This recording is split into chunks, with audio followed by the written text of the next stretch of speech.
Hey everybody, welcome again to another video having to do with that marvelous movie, A Christmas Story, about, the kid that wants the Red Ryder BB rifle. And we got the leg lamp, which is actually a trophy wife, as I talk about in one of the other videos. And it's winter time. If you're up north here, don't put your tongue on a frozen flagpole. Not a good idea. But of course, that was all faked in the movie as well. And I'm Quentin Schultz. I'm a speaker. Professor Emeritus, which means basically I'm retired and I have some great status for that, and I'm an author. You can see one little book that I've written here about the movie A Christmas Story, and I'll talk a little bit more about that with you in a minute. I do a lot of mentoring of people, particularly professional communicators, and then I do a lot of media guest appearances and as a source to media that are doing stories on various things and all. And tonight, I've got this wonderful opportunity for you to meet, from A Christmas Story, none other than himself, the kid with the goggles. And there's the kid with the goggles right there. Boy, oh boy, oh boy. Dave Svoboda. I don't know, Dave, do they come up and see you somewhere and say, "Hey, that's the kid with goggles"? No, sir. No, sir. Nobody recognizes you. 9-year-old me with this and a leather hat on. Yeah. Totally different. Yeah, they don't make it. That's so great for you, because then you don't have to deal with all of that. Well, sure. Yeah, I guess, right. If I did it, a couple of years ago, you never know, right? Yeah, yeah. They'd have you in a restaurant, you'd have to sign the napkin and all that other stuff. Right. But it's so great. When you were here in my living room, I guess that was about a year or so ago. Yeah. And we had a great conversation about things. I thought your little story as part of this movie would be so great, because the director, Bob Clark, was ingenious when he was shooting things, and he would come up with ideas, and sometimes the art director was around too, and he would come up with an idea, or Gene Shepard, the screenwriter that I knew personally until he got kicked off the set because he was causing a lot of trouble. But at any rate, you never know how these movies get developed, and your case is a wonderful case of that, and I think we ought to go through it a little bit. And but before we do, let's remind people who you are, okay? We're going to move forward here.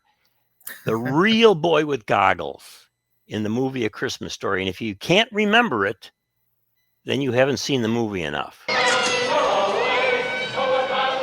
The line waiting to see Santa Claus stretched all the way back to Terre Haute.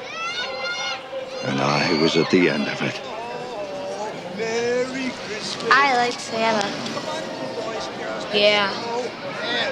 Come on, welcome, come on. Let's face it, most of us were scoffers, but moments before 0 hour, it did not pay to take chances. Let's go, the children! Ethan boy! I'll get you, my pretty. What a tasty little toy. Don't bother me. I'm thinking.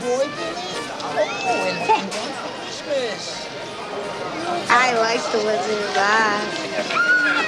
Yeah. I like the Tin Man. Dave, why did you bug the daylights out of poor Peter Billingsley there, Ralphie? Following Bob Clark's coaching, of course, but yeah. Yeah. So, as I recall in our conversation, your mother worked at the store. It was my grandma. Yeah, she was an hourly at Higbee's. Yeah.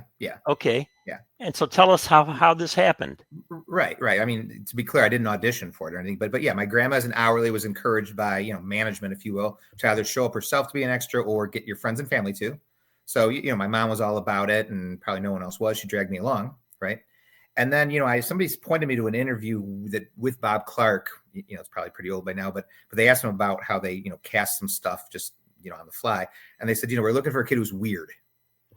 And they said immediately, they saw me right away and said, that kid looks weird. Talked to me for a minute or two, said, man, that kid's weird. And next thing you know, I had the offer. It was that. I don't even know if that happens these days, but yeah, not too likely, given all of the guilds and the royalties and everything else. But right. So there you are suddenly now. You're going to have to be on the payroll. You're going to be a real actor. You have no actor training, but you looked weird. So they identified you as weird, and then what happened next? Well, I just think it was a 2 or 3 day thing afterward, and they went ahead and shot everything that you're watching, right? And I think Bob Clark did a good job of coaching me, and those few lines in a scream, so it wasn't a ton apart, but and I got paid as a contractor, and I think my parents told me I grossed like 1,800. That's great. Hey, in those days, that was real money. Well, yeah, probably, yeah, like maybe $5,000 now or something. I don't know, but yeah. So yeah, they told you you're it, and then how did they come up with the costume for you? Oh, I don't recall much of it at all. I mean, it's funny that there is one quick thing I recall. I'll tell you in a second, but I have no idea. I was just presented with it, and off to the races, right? But yeah, I mean, the only thing I recall about the entire thing was that I was playing like war or something to that effect, and a lot of downtime. But Peter Billingsley, I was playing war against him, okay, and he for sure told me that he owned his own house in Arizona, like he bought a house in Arizona. And as a 9-year-old, I was like, bull crap, like your parents did, like you're a kid, yeah, and that's all I remember, Quinn. Yeah, so at any rate, somebody came over with the costuming, put you on, and then you had these lines, and was the director, Bob Clark himself, responsible for telling you where to go and what to say? Okay, I guess there'd be two things I remember, and the second thing would be heavily coached by Bob Clark. Yes, like really holding my hand. Okay, now did Clark tell Peter Billingsley playing Ralphie that you were going to be there looking like that and what you were going to say, or was that all a surprise to him? Oh, I would have no idea. Good question, but I don't know. So. Yeah, because when you watch the film, it looks like Peter's thinking, "Who's this clown here? Get him off the set." Well, maybe he was coached to act that way too. Yeah, I mean, it was supposed to be like a weird encounter, So yeah. And Bob Clark was really a sweet guy, wasn't he? Again, little memory, but I remember him doing a good job coaching me. We'll leave it at that. And I'm sure he was great. Yeah. Now, did you know that the guy that they were pointing to, that's over down the line a little bit, who's in line getting ready, and Peter heads over to get in line, to go up to see Santa. Mm-hmm. And this guy says, "Hey, kid, the line ends back there." Did you know that was Gene Shepard, the screenwriter? I didn't until you told me last year. So yeah, that's okay. Crazy. That's crazy. Yeah, that is really. I know he goes like a young man, and he's like a young man. Yeah, I know yeah, that's cool. Yeah, and he's and it's his wife at the time, Lee Brown. That's his fourth wife, but it's his wife that stayed with him through the rest of his life, who's behind him, and then they put another kid in there too. Very cool. And Gene always liked to have a little cameo in his movies. All of them he did for public television, all that he could. He would try to get himself in there. Of course, he was always there with the voiceover anyway. That screenwriter that I was friends with, Gene Shepard, is the voice of the older Ralphie. Oh, he was the narrator. No kidding. Yeah. Now, if you said narrator to him, he would correct you. He would say, "Young man, I am not the narrator. I am the character. Look at the script. I am the old Ralphie." So he saw it as a role that he was playing. Sure. Yeah. Cool. Yeah. It's kind of interesting. So do you get together with your family and watch this, or are you just sick of it now? Neither. It just comes and goes, and let me also make clear to anyone watching this, I didn't do, and don't believe the internet. I was in nothing else ever. We'll say that, right? So, but I mean, people bring it up, and especially, probably 50 to 80 times in my life, I've been at a wedding or a party where some people don't know others, and here's that guy, that kind of thing, right? Oh yeah. But especially in my 20s, I think I went years on end without even thinking about it. You're just living your life, and blah blah blah. But of course, I'm thankful how popular it is and all that good stuff. It's cool. Yeah, and nobody had any idea it was going to be popular. Bombed at the box office. Right. My parents thought, "Oh, it'll come and go," Yeah. Yeah, that's a good point, Dave. I'm thinking about this from the standpoint of your parents seeing you in this thing, and they had about 3 weeks to see it before it was pulled from the theaters. Right. Yeah, we saw it once, and and it just came and went.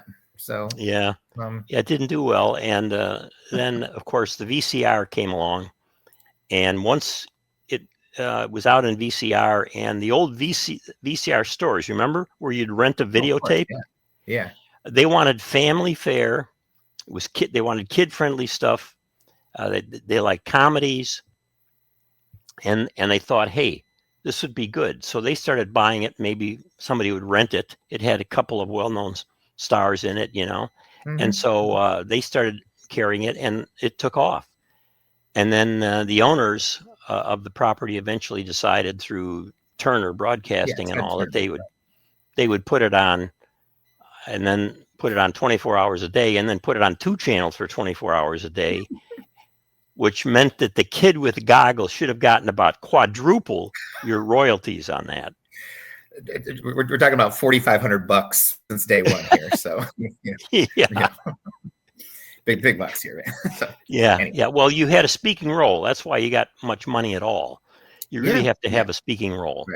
Right. And how long do you think it took for you, once you were there, they had the dress on and they were setting up and all, to get you ready and to shoot? Well, I think there was a ton of downtime is my first answer. And my guess, it was either like 2 days at like 6 hours a piece, or 3 days at 6 hours a piece, and like in the middle of the night. I mean, someone closer that could answer, but that's my vague recollection. Yeah. And it was only an option for you to be there because your grandmother worked there, and they gave that option for the family, right? Maybe it was a come one, come all, as far as, I mean, I think they needed a ton of extras if you saw the movie, right? But of course, again, I'm not the authority to speak on who could or couldn't show up. All right.